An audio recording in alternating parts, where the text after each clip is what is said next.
వందే మాత్రం. నేను మీ journalist Navatha. Welcome to R political. భారత లోక్సభలో రాజకీయ సమీకరణాలు ఎంత వేగంగా మారిపోతున్నాయో చెప్పడానికి అంకెలు నిదర్శనం. ఏ అంకెలు అనుకుంటున్నారా? త్రిపురకు చెందిన పెద్దగా గుర్తింపు లేని నేషనల్ సిటిజన్ పార్టీ ఖాతాలో ఇప్పుడు ఏకంగా 20 మంది లోక్సభ ఎంపీలు ఉన్నారు. ఈ 20 మంది ఎంపీల సంఖ్య దేశంలో ఎంతో చరిత్ర ఉన్న పార్టీల కంటే కూడా చాలా ఎక్కువ. చాలా పేరున్న పార్టీ శివసేన, యూబీటీ, ఉద్ధవ్ ఠాక్రే శివసేన. దానికి 9 మంది ఎంపీలు ఉన్నారు. ఇక ఎన్సీపీ, శరద్ పవార్ శివసేనకు 8 మంది ఎంపీలు ఉన్నారు. టీఎంసీకి 8 మంది, ఆర్జేడీకి 4, సిపిఐకి 4, ఆప్కి 3, జేఎంఎంకు 3, ఐయుఎంఎల్కి 3, శిరోమణి అకాల్ దళకి 1, బీజేడీకి 1, బీఎస్పీకి అయితే 0.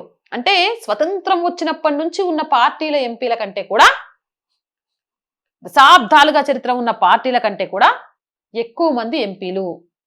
క్షేత్రస్థాయిలో బలమైన క్యాడర్ ఉండి రాష్ట్రాలను కూడా పాలించిన అనుభవం ఉన్న పార్టీలు. కానీ నిన్న మొన్నటి వరకు ఎవరికీ పెద్దగా తెలియని త్రిపురలోని ఒక చిన్న పార్టీ ఇప్పుడు పార్లమెంట్ లో వీటన్నిటికంటే పెద్ద శక్తిగా ఎదగడం నిజంగా ఒక అద్భుతమైన రాజకీయ మలుపనే చెప్పొచ్చు. ఇప్పుడు ఈ 20 మంది ఎంపీల బలంతో నేషనల్ సిటిజన్స్ పార్టీ లోక్సభలో 5వ అతిపెద్ద రాజకీయ పక్షంగా అవతరించింది. టీఎంసీ నుంచి బయటకు వచ్చిన ఆ 20 మంది ఎంపీలకు చాలా ఆప్షన్లు ఉన్నాయి.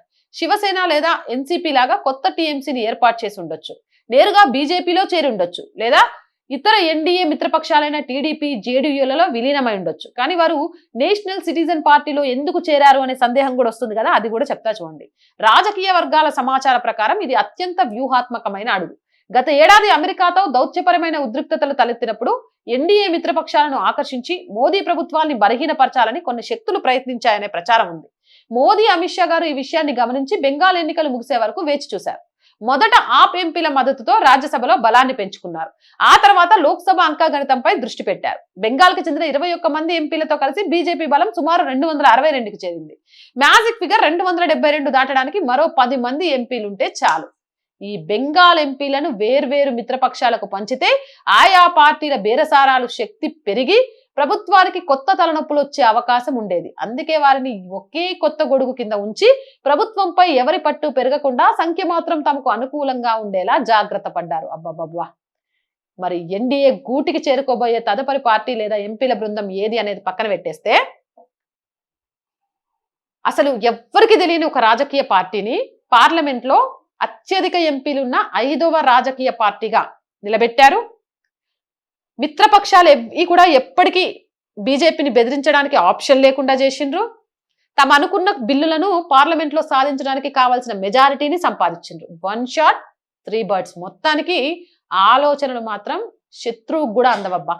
నాకు తెలిసి వీళ్ళు అప్పటికప్పుడే స్కెచ్ చేస్తారా, ముందు నుంచి అనుకుంటారా తెలియదు, కానీ గురి చూసిండ్రంటే మాత్రం అప్పుడెప్పుడో చిన్నం కదా, అర్జునుడికి పిట్ట కనబడదు, పిట్ట కన్ను మాత్రమే కనబడుతుందని. అట్లా వీళ్ళకి ఆ కన్ను, వాళ్ళ గెలుపు మాత్రమే కనబడుతుందేమో అనిపిస్తుంది. మీకు కూడా అలానే అనిపిస్తుందా? కామెంట్ చేయండి. జై హింద్, జై భారత్. అండ్ రోజు చెప్తుందేనండి, R group of channels, R voice, R political, R Sanskriti, 3 మన ఛానల్సే.